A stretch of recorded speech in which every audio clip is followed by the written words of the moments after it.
K Shivakumar ಅವರು ಕರೆದ್ರಂತೆ ನಿಮ್ಮನ್ನು ಕಾಂಗ್ರೆಸ್ಸಿಗೆ ಬಂದುಬಿಡಿ ಅಂತ, ಹೌದಾ? ಎಲ್ಲರೂ ಕರೆದ್ರು. ನನ್ನ ಮನೆಗೆ 4-5 ಜನ ಮಂತ್ರಿಗಳು, ಉಪಮುಖ್ಯಮಂತ್ರಿಗಳು, ನನ್ನದೇ ಒಬ್ಬ ಆತ್ಮೀಯ, ಅವರು ನನ್ನಿಂದ ಬಿಟ್ಟು ಹೋಗಿ MLA ಆಗಿದ್ದಾರೆ ಅಂಥವರು ಎಲ್ಲರೂ ಬಂದರು. ನಾನು ಅದಕ್ಕೆ ಬೇಕಾಗಿಯೇ ಮರುದಿವಸ ಬೆಳಿಗ್ಗೆ ಪ್ರೆಸ್ ಮೀಟ್ ಮಾಡಿದ್ದೆ. ಎಲ್ಲರೂ ನಾನು ಪ್ರೆಸ್ಸಿಗೆ ಹೋಗುವಂಥ ಅಂದಾಜು ಇರಲಿಲ್ಲ.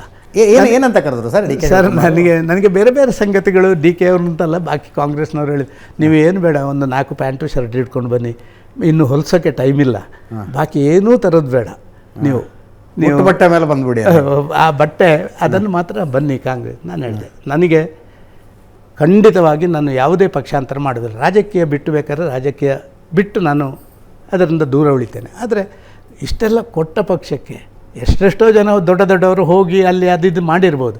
ಆದರೆ ಬೇರೆಯವರಿಗೆ ನನಗೆ ಸ್ವಲ್ಪ ಡಿಫರೆನ್ಸ್ ಇದೆ, ನನಗೆ ಒಂದು ಕಮಿಟ್ಮೆಂಟ್ ಅಂತಿದೆ.